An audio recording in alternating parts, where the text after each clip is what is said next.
Okay, so the title is Probabilistic Linear Solvers, but what I'm really mostly trying to convince you about is that they're very well suited to applications in machine learning specifically, probabilistic machine learning. And I'm going to touch on some of the areas of scientific computation at large to set up for John later when we talk about how to solve PDEs with probabilistic numerical methods. And why do we spend so much time on linear systems here in the beginning, right? Philip basically talked about linear systems his entire talk. I'm going to talk about solvers for linear systems. And the reason why these are so important is they're basically all throughout scientific computation, right? In almost any area, eventually a linear system is going to show up. So just in basic statistics, in any type of probabilistic learning method, when you do optimization, often you're trying to compute an approximation to the inverse Hessian when we're talking about graphs or neural networks. I'll give an example of that later. And specifically also when we discretize differential equations, we always, at some point, linearize or have a linear differential equation to start with if you discretize turns into a linear system. Okay? This is a fundamental problem that arises all throughout scientific computation, almost anywhere. So we'll go to some basic examples. So, statistics 101, right? If you want to evaluate a Gaussian density, you have to compute a precision matrix, so invert a covariance matrix which is a linear system. If you apply it to a vector, if you do Gaussian process regression, which we briefly touched on earlier, to compute your predictive mean, so the red line here that we learned from the data in black to learn the gray function, we have to invert a matrix or solve a linear system. And to compute error bars, the posterior covariance, you also have to invert that same matrix. Okay, so it pops up there. Then if we want to solve a linear differential equation, so D here is some differential operator. You can think of as a Laplacian, for example. We had that example earlier.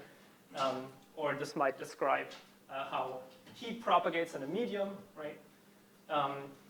If you actually discretize this, how would you actually solve this on a computer? You end up with a linear system that you have to solve. Or the solution U, which I indicated in the mesh here is the white background, and the approximate solution you can see is much coarser here than the left-hand side. When you do optimization, most of the time you want a fast converging method. That means you're trying to somehow use an approximate second order method, so you're not only walking in the direction of your gradient D to minimize some objective, but you have a matrix M in front of it, which is some approximation to the inverse Hessian. Okay? So some examples are natural gradient descent, conjugate gradient descent, which we've had before. Stochastic gradient descent doesn't quite fall into this because then M is like subsampling the gradient, right? And then any type of quasi-Newton method, which are fast converging for problems that are not stochastic. And then finally, talked about networks before. When you're trying to endow a deep neural network, it's some notion of uncertainty. So it actually can tell you not only a good prediction, but also how accurate is that prediction, how uncertain is my image classifier in its prediction that this is actually a cat, right? One way to do this that is very fast is via Laplace approximation. You're basically approximating your weights. You're placing an approximate Gaussian over the weights, and the covariance of that matrix, of that Gaussian, is a inverse matrix. Okay, so you're solving a linear system again. All of these applications, in some way, you have to either solve a linear system or invert a matrix, and you're never going to do that explicitly because it's numerically really bad. So you're always going to solve a linear system instead. Okay, that brings us to the probabilistic numerical method of doing this, solving linear systems. And the key idea is that we actually interpret this as learning a solution. Okay? So we're interested in solving large-scale linear systems. Why large scale? When the problem is really small, you can almost do it by hand. Not quite. I hope you don't do that. But we're thinking about settings where n is large, right? So thousands, tens of thousands, hundreds of thousands, maybe even millions of dimensions for this linear system, which can happen quite quickly if you think of a learning problem where you have lots of data, or you can think of a PDE where you want to really find discretization, really good solution approximation. This is the setting we're interested And the first insight of probabilistic numerics here is that fundamentally, for this problem, the solution is in practice always uncertain. You cannot solve this problem accurately with most budgets, right? If the problem is just large enough, you're not going to have hundreds of years of budget on a supercomputer to solve this problem. Okay? So for any practical purpose, you're always only estimating the solution. There's always some uncertainty about what the true solution is. That's the first core insight. And the second core insight is we can think of numerical algorithms to solve this problem as learning agents, meaning there's some learning method going on inside that actively collects data from the problem in the same way that if you go out into the world, you're trying to deploy your machine learning model, you first have to collect some data. And the second thing is that method makes predictions continuously about what the solution is to the linear system. Okay, let's take an example here. So I have an illustration. This is a high-dimensional linear system projected down to 2 dimensions, just so we can look at it. Here's my initial estimate in black. The solution is the golden star. And what the contour lines in the background, you can think of as the current belief about the solution by this learning method. Okay? So I think it's most likely here. It's likely within this dark shaded ellipse and less likely in the lighter shaded ellipses. Okay, so it's just a Gaussian belief. And as I run my numerical algorithm, think learning algorithm, my estimate gets better. So this is what a regular numerical method would spit out. And the probabilistic numerical method also carries this error estimate around. Okay, so you have some notion of where the solution actually is. It's more likely in this direction than in this direction, for example. And the more I iterate, the closer I get to the true solution. But when I stop, my belief is not fully collapsed. I don't actually have 100% certainty of what the solution is. So this is the first insight, right? The solution is fundamentally uncertain for any practical problem that you'll encounter. Okay, so let's think about for a second how this actually works. And I'll walk through this step by step. This is a little bit of a repeat of what Philip did, but I think it's good to see this because any probabilistic numerical method works in a similar style. So it's good to just reiterate this. Trying to solve the linear system, we start out with some prior belief. So in this case, it's a Gaussian belief. That just means we have a mean x0, that's our initial estimate, and we have a covariance matrix that represents our uncertainty. And what we actually observe is, in the case of this linear solver, is we're choose some sort of S you can think of as a measurement device, right? And through the matrix A, I'm looking at the difference between my current estimate and the true solution. Now, why do I do this through A? I don't have access to X star. I don't know the true solution, right? The only thing I know is the right-hand side of the linear system. The right-hand side of the linear system is A times X star. That's B. That I have access to. I don't have access to X star. So I can observe this, which you can think of as a predictive error if you're thinking in learning algorithm terms, right? This difference is, for the current estimate, what is my predictive error, or residual? So I'm observing the current residual at each dimension, and how I observe it is this action S. I can write this down in just as a likelihood, where I assume I'm observed without noise. And if I want to update my belief, Bayes' rule tells me how to do that. Because I have a Gaussian prior, I have a Gaussian likelihood on that object, and Bayes' rule gives me a posterior to that I can compute in closed form, or write down in closed form. So visually, what's happening here is this gray line is basically my direction of S. So I'm choosing some direction in the space, and then I project the distance between the black dot and the yellow dot through solution.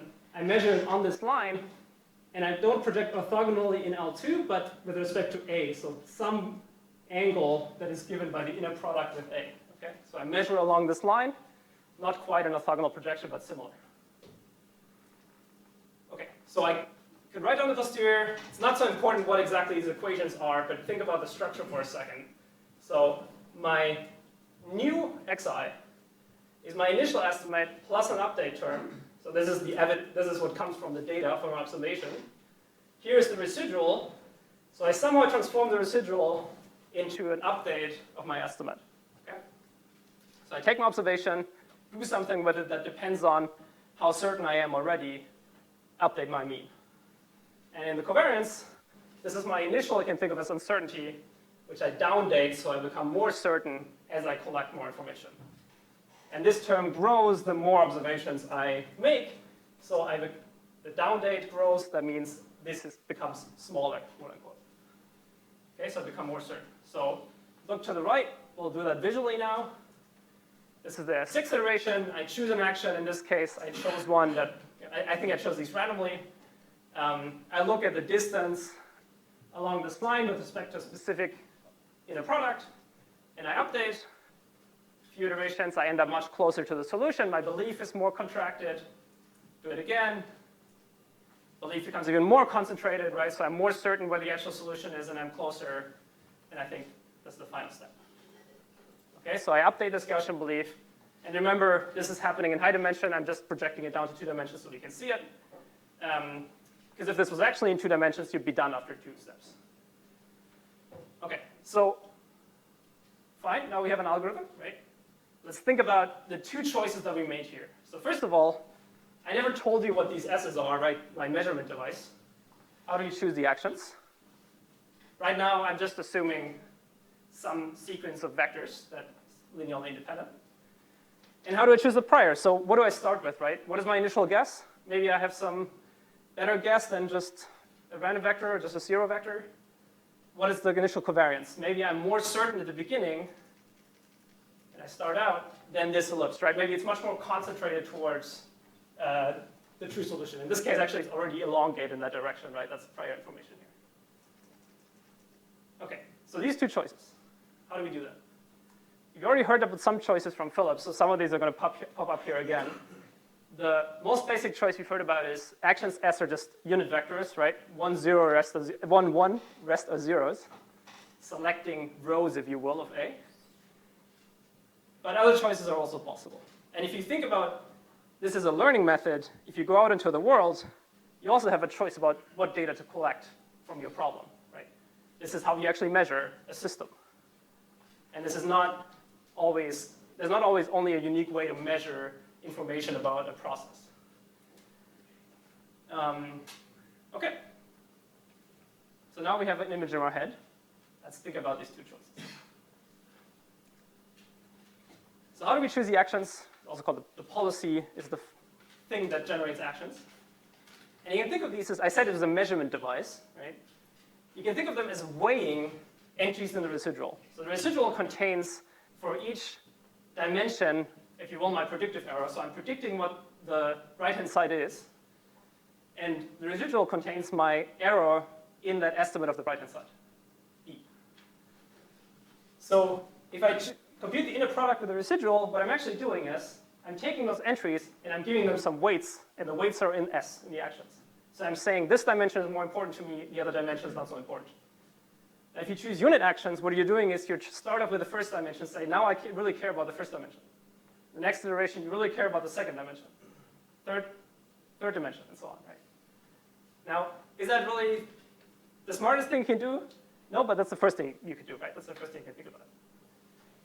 So what is maybe a smarter or a different way to do this? I don't want to say smarter because it depends on the context. Well, one thing to do is we focus our computation, our budget that we have available, on those entries where the residual is large, where our predictive error is large, right? Where I can't actually reproduce the right-hand side well already. So what does it amount to? Well, I just weigh the residual with its own entries. So I say where the residual is large, I want to focus a lot of computation. Where the residual is small, I don't care so much about investing budget because it's already small. So my prediction is already good for the right-hand side. So our observations end up being just the squared norm of the residual, so the inner product of the residual with itself. And this choice, you can prove, leads to an algorithm called BCG that John developed and Ilse that we've heard from earlier. And to understand what this does and why it's called CG, we'll have to do a quick numerics interlude. So this is the one-slide explanation of the method of conjugate gradients. So same goal, we're trying to approximately solve a linear system. And I'm assuming A is symmetric positive definite here. Just for context, I don't think I put that on the slide. And if A is symmetric, positive, definite, we can think of solving this linear system as an optimization problem instead. Okay? Why? Well, if I write down this function, it's a quadratic function, where the matrix A pops up and the right-hand side B pops up. If I draw this, I get these ellipses. These are the contour lines. Okay? So think of a Gaussian, like a bump, a quadratic function, and I'm trying to find the minimum. So the minimum here is right here. Now, what is the first algorithm, if you do optimization, that you can come up with? Most basic optimization algorithms out there. Gradient descent, thank you. Okay, so first thing we'll know here, since this is A is SPD, this has a unique solution, right? This is a convex problem. So actually, all we need to do is set the gradient to 0 and try to find that point. Well, the gradient here, if the gradient is equal to 0, you can compute the gradient of this. This is just the linear system. So setting the gradient to 0 corresponds to solving the linear system. That's why these problems are equivalent. And if I just rearrange this equation, I get the residual B minus AX star. So I want the residual to be 0. Think back of learning the residual is predicting.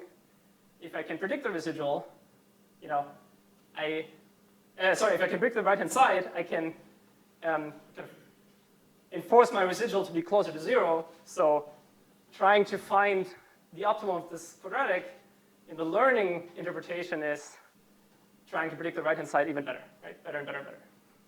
Okay, so the first thing you can do is do gradient descent. Nobody would actually do this for a linear system. This is not a good algorithm. You would get the green line, right? Orthogonal in the L2 sense, the path you take to the minimum. So there are right angles between the different steps. Now, a slightly smarter way to do this for this simple problem is a conjugate direction method. So instead of taking right angle steps, I'm taking right angle steps with respect to the inner product defined by A. That's what I meant before by, it's still an inner product, but it's a different inner product. And then I converge actually in 2 steps for this 2-dimensional problem. And in the general, in n steps for the n-dimensional problem. And now we're almost at conjugate gradients. Conjugate gradients starts with a gradient step. So the first step between the green gradient descent method and red conjugate gradient method is the same. And then I start taking orthogonal steps instead of L2 orthogonal. Orthogonal with respect to the standard Euclidean inner product.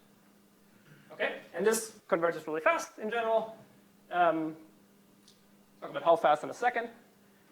But it turns out that this choice of focus computation where the residual is large, where my predictive error is large, you can show that that reproduces the conjugate gradient method in the mean. Or the other choice that reproduces is that was in the original paper is if you just directly take the steps that CG takes. So both of these work. So now we've made a connection between a learning-inspired policy and a very classic numerical algorithm Philip said in 1952. Okay? Now you might think about why is it a good idea to do this specifically, this policy? Well, since we have a connection now, we can just rely on numericist's evaluation of conjugate gradient. And you can show that this converges generally quite fast if your matrix is well conditioned, meaning the problem is not too hard in some sense. Here I'm plotting the error in A norm. So this, how good my estimate of X, the true solution X is in the A norm. And it converges to like 10 to the minus 9 a few iterations for this problem. This is 1,000 dimensions, but actually it's actually a very large condition number here. So if that problem was better conditioned, you'd converge even much faster. So we have some theory to back up that our mean estimate is going to converge quickly to the true solution, which is nice. But we can also think of other policies, and we'll see some other ones later. And that might not be for every application the one that you want to use. Okay, so we said we have 2 choices. One is the action choice, so where do I observe? How do I collect my data? And the second choice is, what do I know before I start, right? So the most obvious one is a guess for the true solution. And the second one is, how certain am I in that guess? So mean and covariance for the prior. Visually, here in gray are the contour lines, so that's the quadratic optimization problem. In blue is my belief, black is the estimate, yellow is the true solution. what does it mean if I change my prior covariance? Well, what I'm doing is I'm saying I think the solution is much more likely to be in that direction than in this direction, right? I compress, if you want, or my belief is more contracted in one dimension. So if you do that, this is an excerpt of John's paper on base CG, you can think of different choices for this prior covariance matrix using these CG actions. If you choose the identity, and here again, we're probably just arrow the Euclidean norm now, you can see that for just the identity, which means we're basically certain in all directions in the same way, it converges quite slowly. If we make a choice that corresponds to CG, we converge at the rate that CG converges. But notice we're using an inverse here, which is a chicken and egg problem because we don't have the inverse. If we use a preconditioner, which you can think of as an approximation of the inverse, which we often can get quite cheaply, or we get from insight about the problem, you can converge very quickly. And the final one will just skip. So the prior choice also really affects the behavior of this algorithm, which is very intuitive if you try to understand it from a learning perspective. If you know a lot about the solution of your problem, of course it's easier to find a good approximate solution. That's like Probabilistic ML 101. Okay. Did I say anything correctly? Correct me. Yes? I was just wondering, why does a preconditioner form better than the inverse? Yes, so this is a good question. So technically what we're doing is we're not solving AX equals B, but because we're not using the assumption that this matrix is symmetric positive definite. So we're actually solving the normal equations, which is A transpose A, some solution equals A transpose B. So this is approximately A transpose A inverse, which is the inverse for this problem that we're actually solving. I'm just brushing over the fact that we're not using that this is positive definite. Because the algorithm actually doesn't assume that anywhere. There's just some matrix A. CG is really good if the matrix is symmetric positive definite. So this additional knowledge that CG exploits is not in the probabilistic linear solver anywhere. Okay? That's also why in Philip's talk, you talked about, A could be rectangular, more columns and rows. The Gaussian inference equations are still the same, but CG leverages that implicitly. Okay. All right, so we've seen this is an algorithm that solves linear systems. Linear systems are absolutely everywhere in scientific computing, also machine learning specifically. There are two choices we can make. One is, what do we know a priori about our problem? And how do we actually collect data? And I'll quickly go through the rough structure of the algorithm. Doesn't matter all the equations on here. This is mostly to have a reference for the exercises later. But the rough structure is, I put in my linear system A, B. This is just my problem. I start with an initial estimate of the solution. I start with an initial covariance. Then I choose an action. I choose how I collect data. I measure the residual. I weight the residual, so I observe my solution through A. Then this is just all the updated equations from Gaussian algebra. So I get a belief at the end that is an estimate of the solution and my certainty in that solution. Okay? And if you want to go through the complexity analysis on the right-hand side, this is quadratic instead of cubic in the dimension of the problem. So it's faster than if you were just trying to solve it directly. So that's why I was saying initially, if you have a problem that has hundreds of thousands of dimensions, you're going to need multiple days to solve this even on a supercomputer, and you also need a lot of memory. Okay, we're going to see an analysis of how much memory actually later. And in memory, it's instead of quadratic, it's linear in n, because we're only running a few iterations to them. Okay, that was probabilistic linear solver speed run.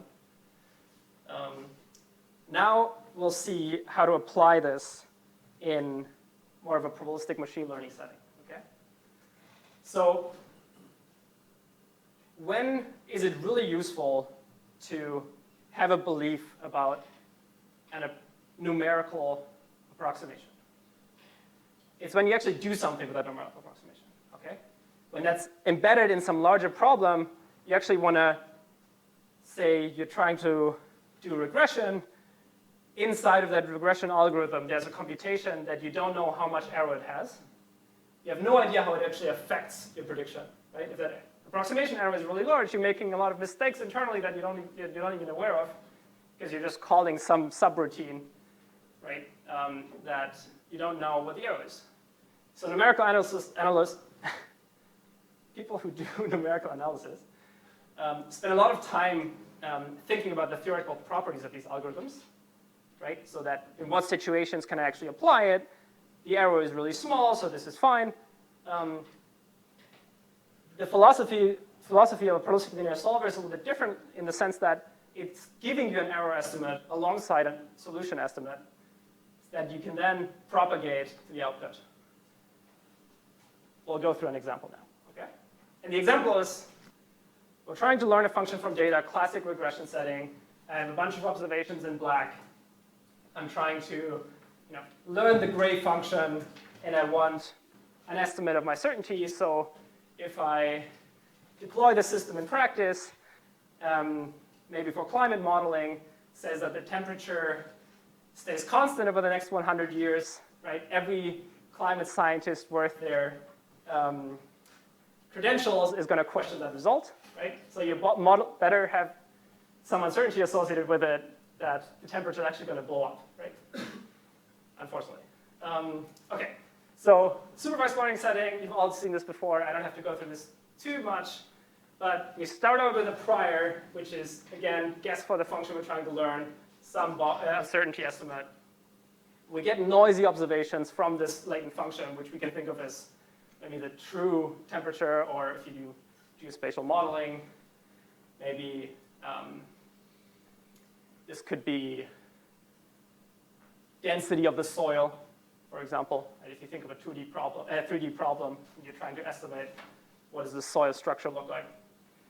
And then Gaussian algebra, you get a Gaussian process posterior, which you can write down in closed form. Fantastic, looks like this, right? Here, of course, our prior has to satisfy the assumptions of the function that we're trying to learn to actually get a good estimate. And then my estimate goes through close to the data points and learns the gray function quite well here. And as I move away from the data, I'm more uncertain. What's the issue with this thing? Great, right? Fantastic algorithm, deployed in a lot of settings. Well, hello, Mr. Inverse. Talked about this in the beginning, right? If you have a lot of data points, good luck trying to do this. There's a linear system to be solved that scales with a number of training data points. This matrix K is an n by n matrix where n is the number of observations. So if you have more than 10,000 observations already, this is going to get difficult in terms of memory on your desktop computer or on your GPU. Okay?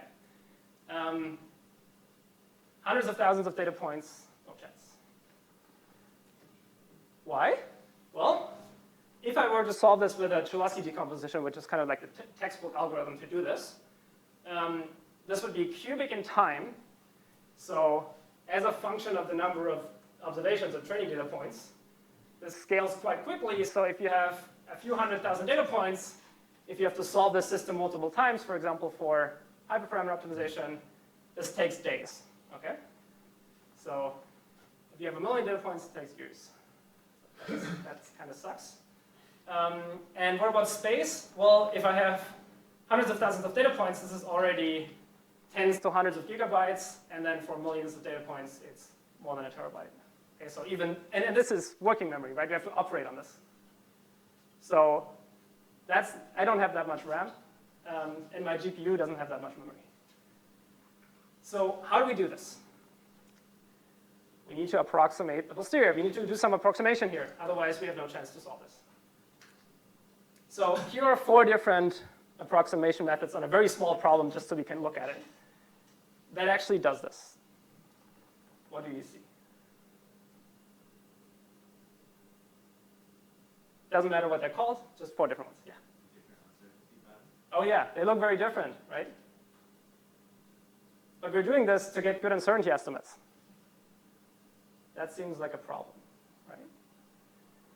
All of these methods, some of them are a little bit older, some a little bit newer, are used in practice. This one is probably state of the art alongside this one. But the approximation method here really has an impact, right? Now this is an illustrative problem, of course, but you can see the same thing if you do it in a large-scale problem. So your choice of numerical method affects what comes out. That's not a good phenomenon, right? Because who tells you in the beginning whether this effect is going to be large or small? Who tells you what numerical method to use to approximate this? And we're doing this entire thing because we want uncertainty estimates. So how can we ensure that in practice we get something out that we can trust? You have a reliable posterior approximation. And in particular, whenever we quantify uncertainty, we do that to make some sort of decision, right? For example, here I'm quite certain about what the true function is. Maybe I'm doing this for, I said climate modeling, right? So maybe 5 years in the future, I'm quite certain what the prediction is. 100 years in the future, I'm not. So if my approximation suddenly affects that certainty, that will affect what I do with that information, right? How I react to this model. So the two questions are, how can we do Gaussian process inference at scale without introducing this error through the approximation? Or ideally minimizing somehow the impact, because it's this problem is fundamental, right? You can't scale to those number of data points, so how do you deal with that? And the second one is, since we have unavoidable approximation error, is there a way to quantify it and actually quantify it for the specific problem that I'm working on? Okay. So it's fantastic to have a guarantee that your error is always sufficiently small, but it's even better if you have a problem and the output tells you how certain you are in that contains the approximation error. Okay, so let's start with the first question. How do we do this or what is one way to do this at scale? And we'll do this using techniques from probabilistic numerics. So let's think about what actually happens when I do GPU regression. So what I'm trying to do here, this is just the posterior mean. So this is my prediction that I actually output. We had the blue line previously, right? So this predicted mean. If I just write down the algebra, here's the linear system that I'm actually trying to solve, kernel matrix inverted, multiplied with the data. So this is a linear system that I can write down. And the solution to that linear system are called the representer weights. So why is that? Well, I can interpret that as taking kernel bumps, so my model about what the function looks like, here these green bumps, how these bumps look affects what I assume my function looks like. Okay, so this is a choice that I make in the beginning. I choose a kernel that affects, this, for example, the smoothness of this function, whether it's periodic, things like that, symmetries. And then the representer weights basically scale these up and down, okay, and then add them up. So if I take these green bumps, these are scaled kernel bumps. Here's negative scaling, so it's flipped down.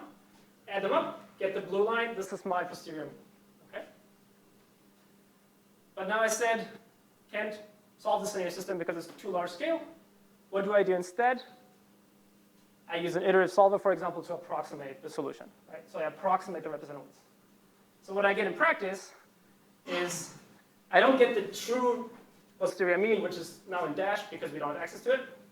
But I get misscaled kernel bumps, right? They're a little bit off. They're too large, too small scaling. So I really get the blue line here, which is clearly not quite the blue dash line. It's just an approximation. And now the question is, how can we account for the impact of this approximation? Now the nice thing about this is, if I, for example, do this with CG, which was one example to do this, I get reduced time complexity by a factor of n. So think n 100,000, right? That's quite a good speed up. And I also save a factor of 100,000 in memory. Not quite, up to constant, but if n gets really large, this is what matters. So this is great, but I have to accept error. How can we account for that error? This brings us to the second question. Can we quantify that? right? How can we be sure the prediction that my model makes is actually sensible and I should rely on it? Well, first, let's think about what a GP prior actually induces. On the prior that I postulate basically says I have an idea about what the data looks like, right? Y is just observed data, mu is just my initial estimate of it. You can think of mu as always as 0 for now. So I think I know that my data is generated from a large multi-dimensional Gaussian where the covariance is given by the kernel. Now, just using properties of Gaussians, if I write down the representative weights, this is just the kernel matrix inverted times this. So that induces a Gaussian belief. Right? It's just by, this is Gaussian, this is just a matrix. I can write down what the Gaussian belief is, or the distribution of the induced random variable. So I already have a prior over the representative weights when I set up my model. So my model induces a prior for the probabilistic linear solver. Okay? So in a way, I don't even have a choice for this if I want to deploy a probabilistic linear solver, what the prior should be. Unless I change my model, of course. Okay, so again, image on the right now is, I apologize, this should say V star.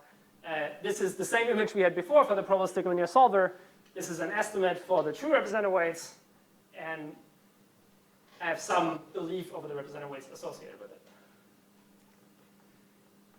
Now, I can just run the probabilistic linear solver. We said we get a belief that is more contracted around the true solution, ideally, and an estimate that's a better estimate of the true solution, ideally. And what does that mean here? What am I doing? So the estimated representative weights you can think of as just an approximation of k hat inverse, called CI here, times the data. Okay? So we can rewrite it in a way that is similar to the definition of the representative weights, which is just k hat inverse times y. And the covariance of the probabilistic linear solver also has the structure. So it starts out with the prior covariance, and then I reduce the uncertainty as I run the solver. It turns out this matrix, this precision approximation, pops up again. So visually, k hat inverse, this is what I start out with. And the down date that I approximated with it, that I approximate it with, looks quite similar, right? So we can see that there's some structure that's already been learned down here, the diagonal structure, maybe up here. So as I run the solver, I also actually learn the inverse of the matrix. But here's the chicken and egg problem, right? How can we use that prior if it has an inverse in it, which costs cubic time and quadratic memory? So did we just spend 40 minutes basically doing something that doesn't work? Right? How can I run the solver if it needs a quantity that I can't compute? So we're stuck with this chicken and egg problem. And now we'll see that if we do that for Gaussian processes where we embed the solver into the model, into the machine learning method, if you will, probabilistic machine learning method, this problem is actually goes away. Okay? So our goal is to approximate the posterior. What we have is, we have a belief about the representative weights if we pretend we could run that solver for a moment, where there's a quantity in there that we actually don't have available. So let's pretend we have it, just for the sake of argument, and see what happens if I now want to approximate the posterior of the Gaussian process. And the idea here is that really what I want to do is I want to include that approximation error from the solver in my posterior of the Gaussian process, right? I want to know how wrong I am, not only because I have limited data that I've observed, right, but also because I've spent limited budget on trying to find that posterior. Both of these should be in the same, in the same error bar. So what we can do is we can think of the posterior in a pathwise fashion. All that means is you think of lazy evaluation, okay? So I have some function that I have a better belief, or a more concentrated belief about given data that is equal in distribution to f which is, you can think of as my prior, and some update term that depends on the represented weight. So this is just the posterior mean rewritten with f just mu instead of mu. So we can think of this as depending on the represented weights, which I'm uncertain about. Oops. Now, I have a belief about the represented weights, right? V star. You pretend our probabilistic linear solver ran through. So what I can do is I can marginalize with respect to that belief, meaning I'm pushing the uncertainty to the object that I'm actually interested in, the function, right? So I'm propagating it forward. And since all of these quantities, these are both Gaussian densities, we can actually compute the integral in closed form. So you can just look into a standard textbook if you want, or just accept what I'm telling you. And what the posterior mean will be, if we do this marginalization, is I just replace the represented weights with the estimate. That's very sensible, right? I don't have V star, so my best guess is VI, represented weights estimate. But the posterior is a little more interesting. So this is the exact posterior, which I don't have access to, which comes from the fact that f given y has this covariance function, But I get an additional term that comes from marginalization. Essentially what I'm doing is I'm saying all possible values for V star given my near solver belief are contained in this, so I should be more uncertain because I don't actually know the true value. So I get an additional uncertainty, a more uncertain, which you call computational uncertainty because it just comes from the fact that I don't have enough computational budget, which actually, if I combine them, k hat inverse cancels. So k hat inverse comes in with a minus here, and is contained in sigma I up here with a plus. So the quantity that is intractable cancels if I do this marginalization. So I can't get them individually, but I can combine them and compute them, because this only depends on CI, which you can compute. Okay, so I can kind of push forward my approximation error, if you will, or push it towards the posterior belief, include it in the object that I'm predicting with anyway, and then my chicken and egg problem goes away. So what does it look like visually? Again, at the top, we're trying to learn a function, just a toy example. I'll show a large-scale example later. I'm trying to learn the gray dashed function. My true posterior mean, if I had infinite computational budget, is the black line. So this is what ideally I could end up with under this model. And in green is the approximation error. Okay? So this is what the solver reduces as I run it. And so this is 2 times standard deviation. And down here I have the variance. So this is the computational uncertainty. This is the uncertainty, if you will. So in blue is the uncertainty that comes from not having infinite data. So you can see that where I don't have any data, it's large. Right? That makes sense. Where I have a lot of data, it's very small. It's the classic behavior of a probabilistic learning method. And same thing over here. Some data, it's smaller. No data, larger. And in the beginning, where I haven't done any computation, the error that comes from approximating, because I'm actually not approximating, I'm not doing anything, right? Kind of fills out this gap. So up here is just my prior, what I start with. And as I compute, I'm going to reduce this. So let's run a few iterations of the probabilistic linear solver. You can see that this is a specific instance of it. In this case, I start reducing uncertainty here first. Okay, so my posterior belief contracts onto the data, but there's still some approximation error left here.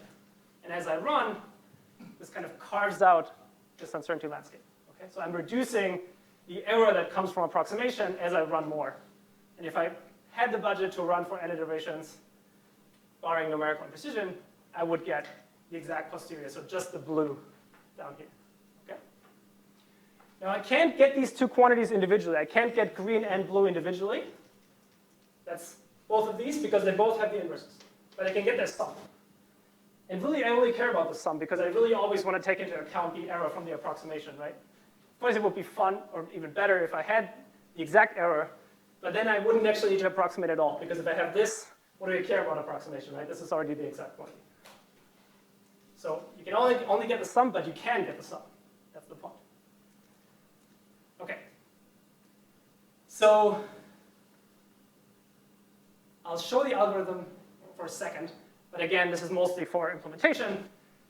anything that's happening here, basically, you've already seen that's just the probabilistic linear solver in the setting with different variable names because now the matrix is the kernel matrix and the right-hand side is the data.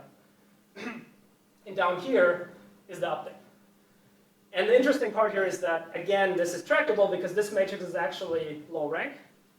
So it takes me quadratic time in the number of data points and linear memory in the number of data points, which is much better than the cubic and quadratic that I started out with.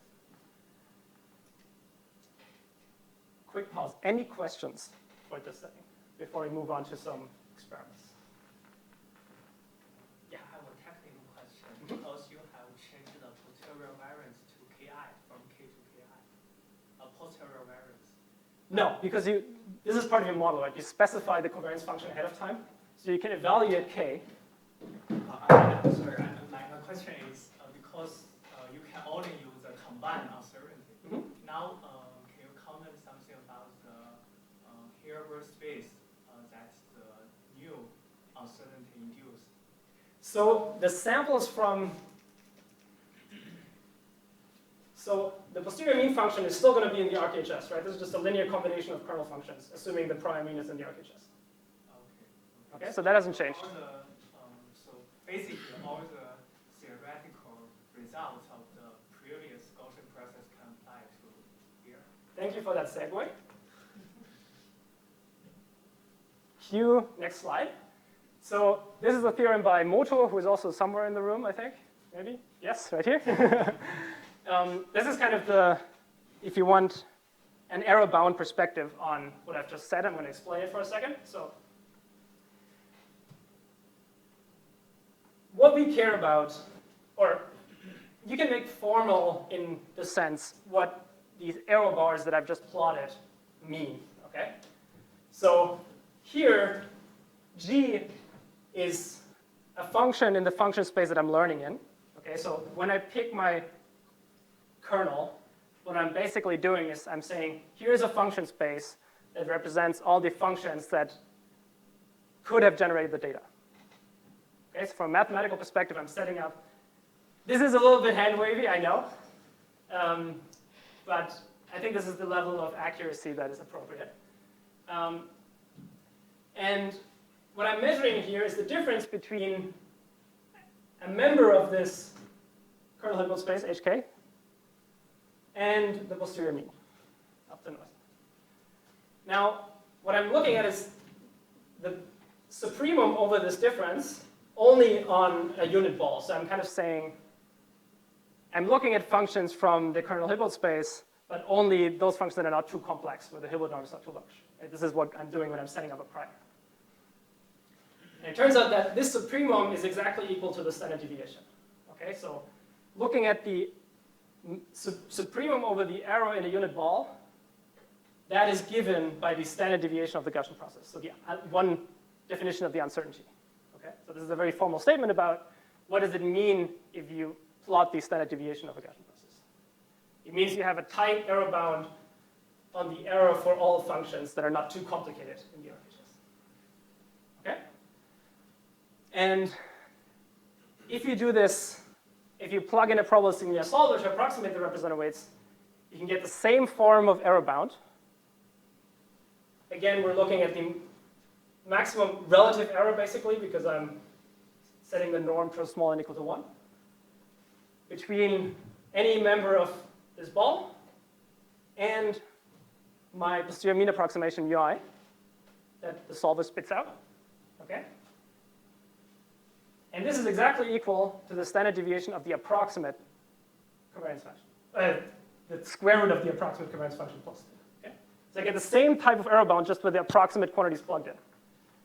So the meaning of this is when you trust a GP, you can trust the approximation the same way. But I have another quick question. Sure. Because this kind of bound is just the worst case error. Yeah. And I still see some other bound with some probability 1 minus delta that you have some bound probabilistic type. So are those results there? You can just change the K star to Ki, like the worst case error. So you mean basically the average case interpretation of the posterior? other case of the error bound in a probabilistic way, because I think you have the worst case error, but maybe your X should belong to some subset of the original problem. Maybe you should. So here, this is a pointwise bound, right? So I don't have a theoretical result here about. But I think I remember I read your paper before. The X cannot belong to the data set. Yeah. So for this result to hold. You get a deterministic bound, but Yeah. actually you can have something like probabilistic bound with all the X. Yeah, probably yes. Yeah, but I don't think we have it in the paper. Yeah, but I don't know if this result can also directly apply to the probabilistic. I don't think so. You know, But we can talk about it in detail yeah, afterwards. thank you. Okay, so this, just the takeaway here is, if you take this as your interpretation of what the uncertainty of a Gaussian process means, then plugging in the probabilistic linear solver, you get the same guarantee. Okay, so these might be much looser, right? So you might have a lot of uncertainty coming from approximation, and if you miscalibrate it, that will be quite large. But you still have the same interpretation. And you can also see here where that error comes from, right? So this is the error between any member of this ball, of the function space, unit norm ball, and the true posterior mean for that G, and the computational error meaning the difference between the posterior mean for that G and the approximation. And these two just cancel. Okay, so it adds up the errors. So this is what we mean when we say error from limited data. There's some error because I don't observe G everywhere. So this is error coming from only having finite data. This is error coming from only having limited computation because I can't run the solver long enough because I don't have enough time or memory. Okay, so I promised you we'll talk a little bit about interpretation of actions that are not CG. So I'll give one extra one that we haven't seen. So this is the initial one, just taking unit vectors that Philip already introduced. And in the setting of regression, it's just interpreting, the interpretation is just selecting individual data points. So here's a 2D regression problem where circles are data points. The currently selected data point is in red. And the shading is computational uncertainty, so error that I can in principle reduce, but I'm limited because of my budget. And this is the combined uncertainty, so what the method actually spits out. Sorry, just in the previous slide, can it ever be the case that like the second one is lower than +1? No.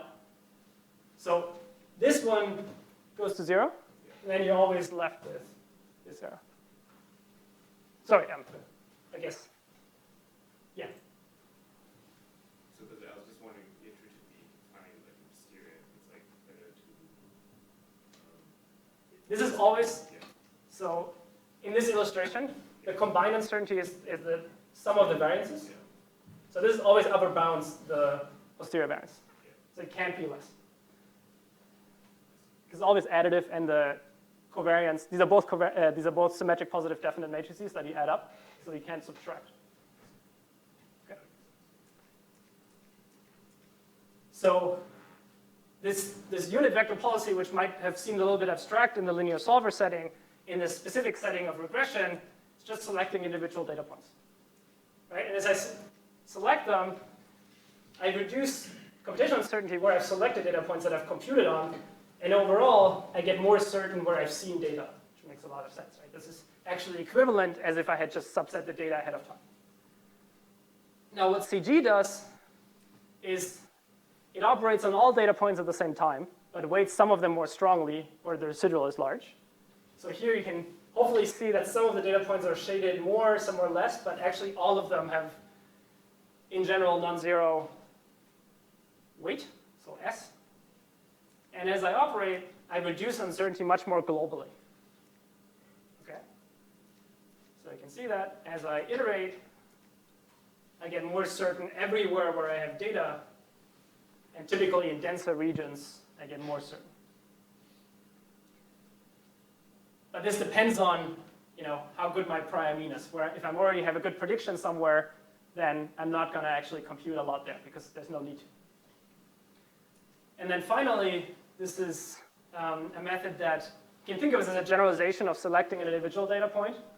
I'm weighing data points according to, in this case, a kernel bump. So in the center, these data points are more focused on, that's why they're redder. And then all the other data points actually barely enter my computation that step at all. And if I start selecting these, I start reducing uncertainty in these regions where I've spent budget. Okay, and in this case, I'm almost converged, actually, because this is a small problem. You can see that I now reduce uncertainty also locally, but in a larger region. Okay, so why did we look at this last policy? Well, this turns out to be similar, but not equivalent, to a method that's probably state-of-the-art for Gaussian process regression. So if you want to do a large-scale Gaussian process regression, most likely the method that you get recommended if you talk to people is going to be SVGP. So this method intuitively works similar to summarizing data points in regions and trying to optimize where you should summarize data points.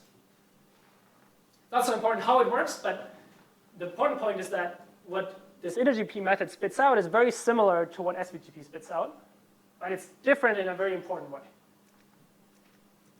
So here is, again, toy example of this SVGP method, which you can just think of an example of a state-of-the-art Gaussian process regression method for large-scale problems.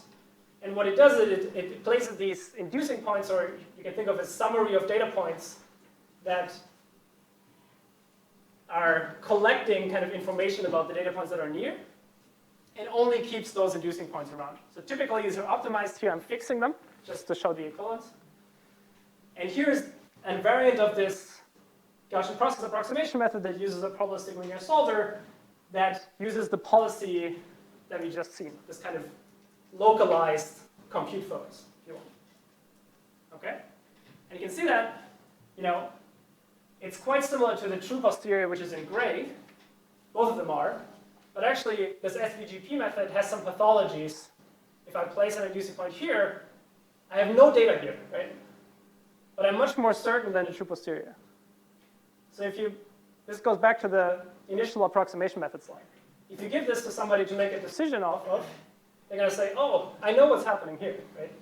But actually, you're much more certain than you should be, and you could be making quite a large error. Okay? So SVGP is somewhat famous for being overconfident in some settings, and this is an example of this. And in higher dimensions, actually also giving very flat uncertainties, so there's like no distinction of, if you want to collect more data, you should collect data where you're uncertain.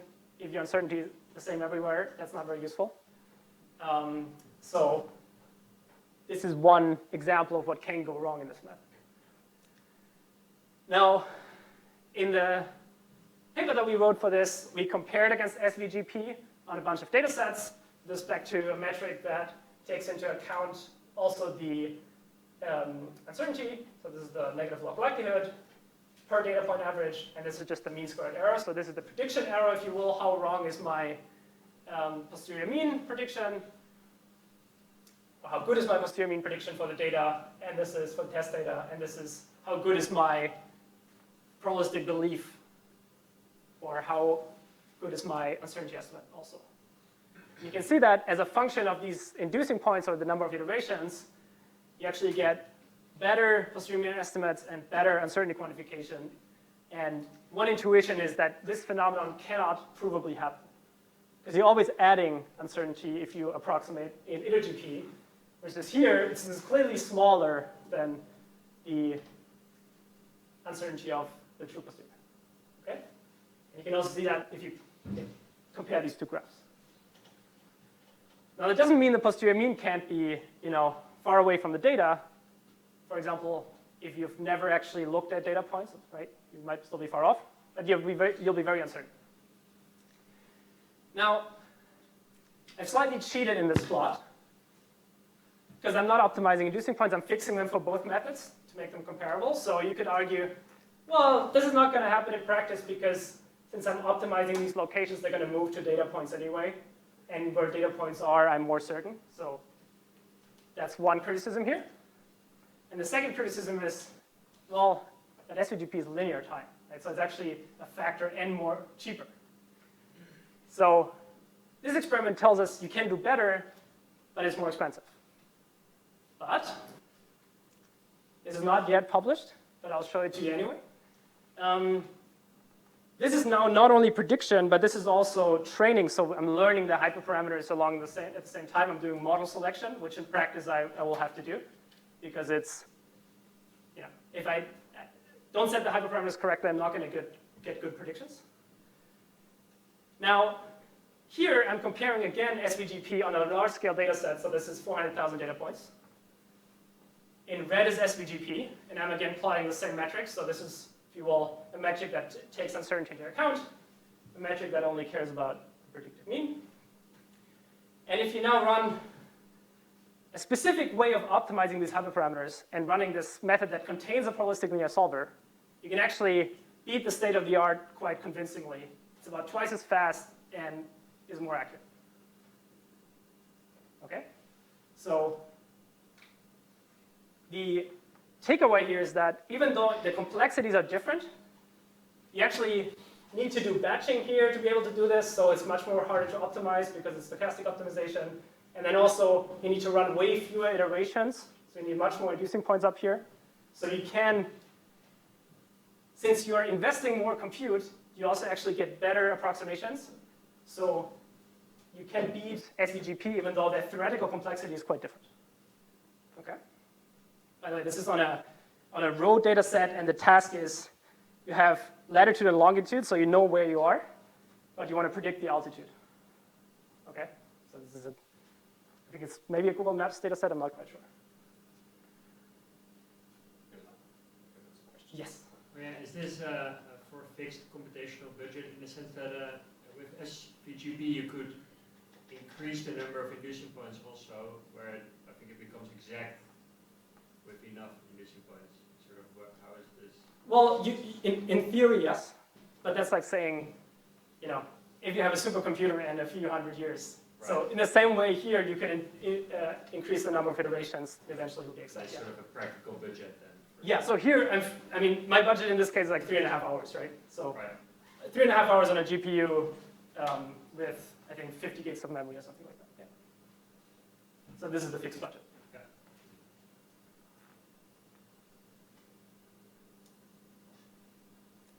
Okay. So this actually went much faster than I thought, which is great, because we have hopefully more time for questions. So let's look at some other applications where similar ideas can come into play. Now, this application of probabilistic linear solvers in Gaussian processes is in one sense a very natural one, because you have a Gaussian belief over the solution of the linear system embedded in a model that is already Gaussian, right? So it might be intuitive that you can actually propagate that uncertainty to the posterior. Now, quite natural, similar application of this is you have a problem that is also, you can think of as a GP regression problem, but where the domain is either space, so you have 3 dimensions, or 2 dimensions, and you have a time component, okay? So think of climate model, for example. So here, I have a globe where I'm predicting the temperature, or actually Marvin is predicting the temperature here. And you have point-wise uncertainty on that globe. And you can play the similar game where you're trading off increased uncertainty for reduced computational budget that you need. Another setting is, and John is going to talk about similar settings later, you have a linear partial differential equation, for example. Here we're modeling heat in a CPU.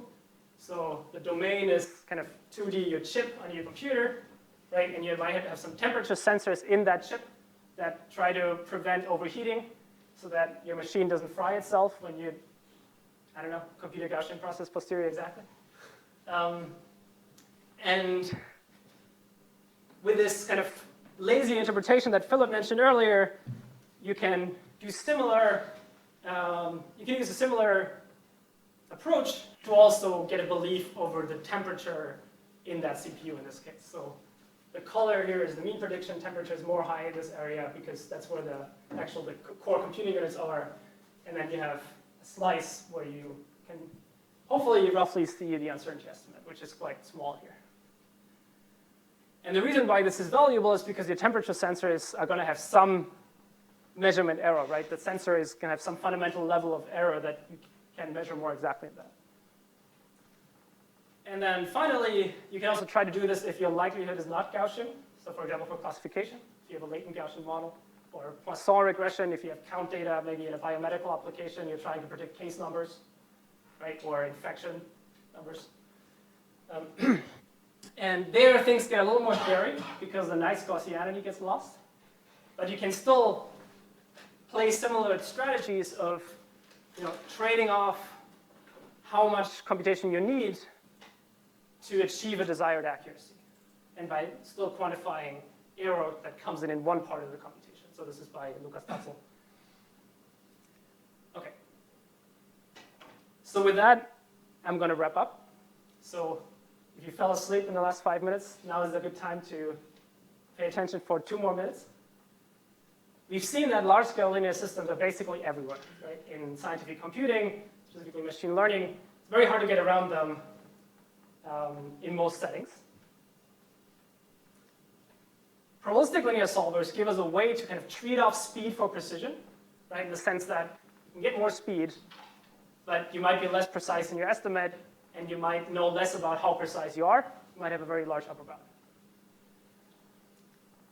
In this application of Gaussian processes that we've seen, in the large-scale setting, actually the choice of approximation has a really big impact on what you're trying to do, which is really bad because you're using a Gaussian process for its uncertainty quantification most of the time. Okay? So one way to deal with that is trying to quantify that error coming from not only finite number of observation, but also finite budget of compute. And in the setting of Gaussian processes, this works really nicely in that you can actually quantify the error exactly, even though that might be, a large upper bound. But that bound is tight. And specifically, it lets you explicitly trade these off, right? Because by the choice of policy, you can decide, okay, in this part of the domain, it's really important that I'm very accurate, so I'm going to spend a lot of budget by placing, defining actions that place compute budget, if you will, in that part of the domain. So you remember those focused plots that we had in the 2D domain. You can basically decide that ahead of time. Or you can do it automated like CG, which places it where the residual is large. Now there are a bunch of open research questions in setting. For example, calibration is a big one. So for the choice of CG policy, technically we're actually cheating. So I haven't mentioned this, but I'm happy to explain it if you're interested. You might have some time for this. And we'll see that in the tutorial as well. So I'll just say this, that your error bounds for some linear systems might be very large, even though your estimate of the solution is much better.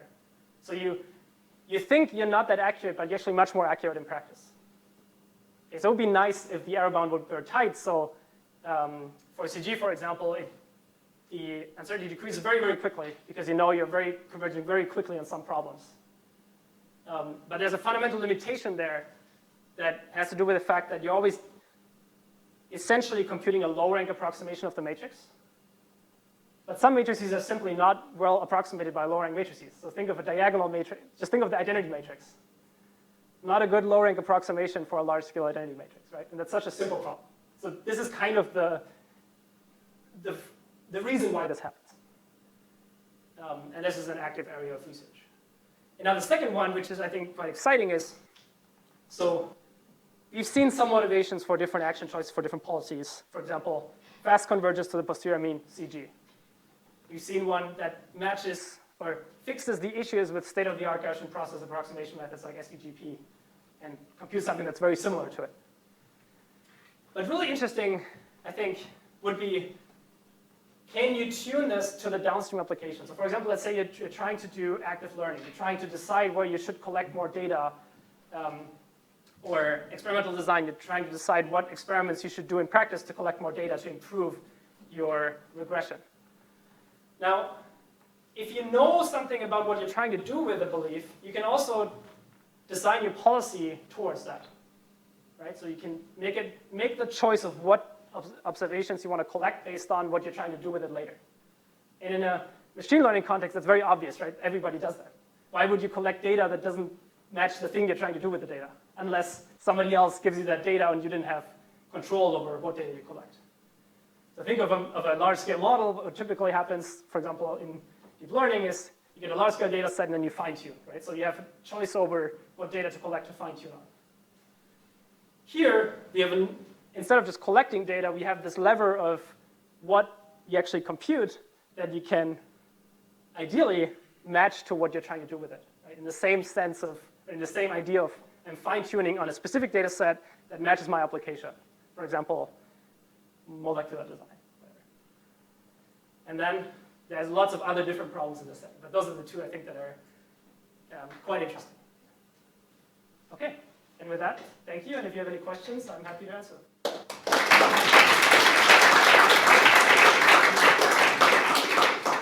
Thank you very much. Any questions?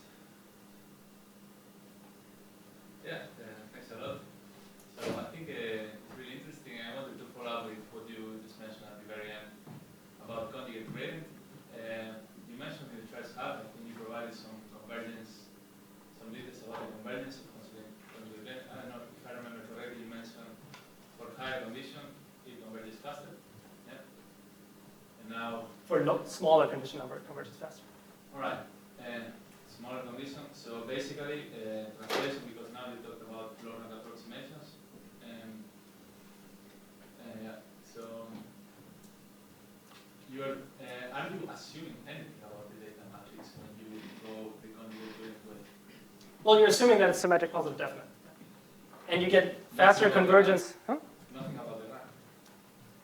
Well, by the fact that you're assuming that it's positive definite, strictly positive definite, it has full rank. But then this is a bit of a cognitive dissonance with the convergence properties, right? And the numerical procedure that we are applying for that. Why? Because it converges faster if the condition is all right, it's better. So ideally, what you would want is where conjugate gradient works well, based on this convergence statement, is that if the ratio between the largest and smallest eigenvalue is not too large, but what you still want is you want a fast decaying spectrum. And for kernel matrices,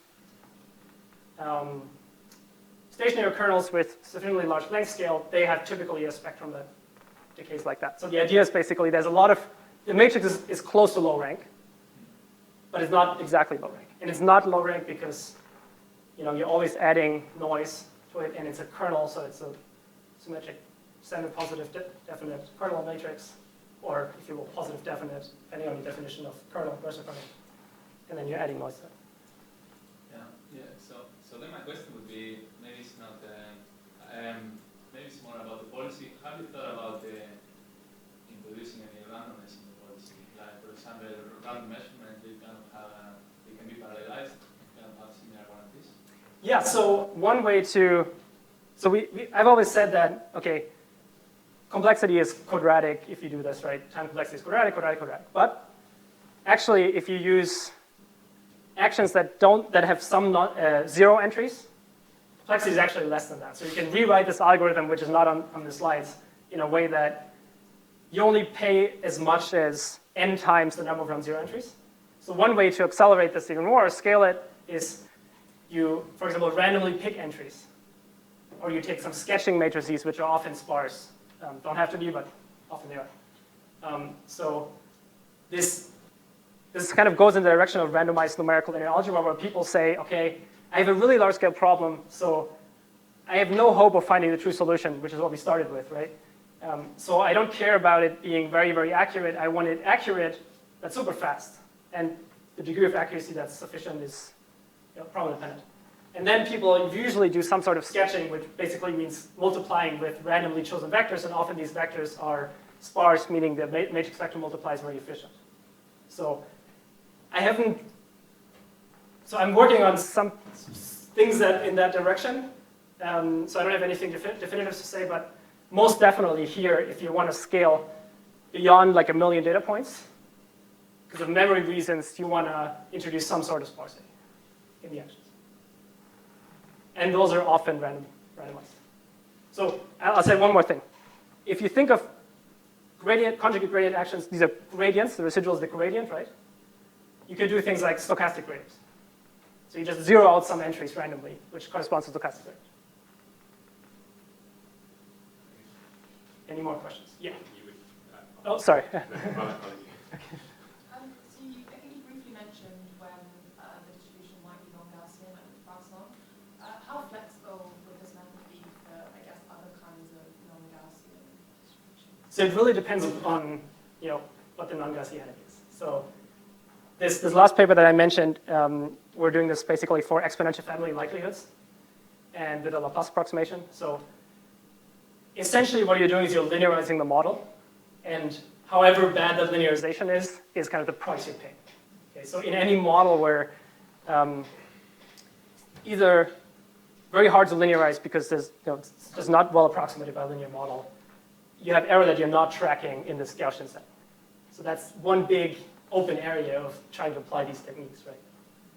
Yeah, I think we have. Yeah. Do you have any comments on local Gaussian processes? Local Gaussian processes? Yeah, because the ones you described now are global, meaning you train once and then use for prediction at any point. Just summarizing or like clustering somewhat the data set. By local, you mean Say, do GPU regression in parts of the domain and stitch them together? Or yeah, so instead of training a model that can predict anywhere, you train a model that predicts only once, and then you retrain the next time you make a prediction. This you could have like nearest neighbors Gaussian processes. yes, yeah. Because you developed already saying that if you use approximations, we don't have proper certainty estimation. Yeah. So how do you see the problem in these localized approaches? So this really depends on the type of problem you're applying it to, right? If you have a setting, you mentioned kind of k-near stable Gaussian processes. If you have a setting, think 2D spatial regression, for example, where only a few data points in the vicinity actually affect my prediction, so my length scale is very small relative to the density of the data, then you're most likely much better off with things like a k-near stable approximation, because there's not much information anywhere outside one length scale. You just have a few data points. So this also actually ties into the low rank approximation thing, because if your length scale is short, your kernel matrix is close to diagonal. It's diagonally dominant, right? So it's very hard to approximate it with a low rank matrix. So you're much better off with an approximation that gives you some error, but you know the error is very small because you're only using local information anyway. Okay. So does that answer your question?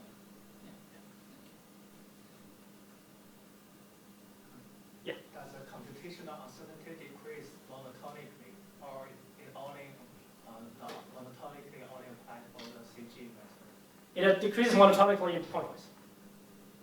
For every method. For any action sequence that is linearly independent, and if they are linearly dependent, you're basically not decreasing. So it stays the same.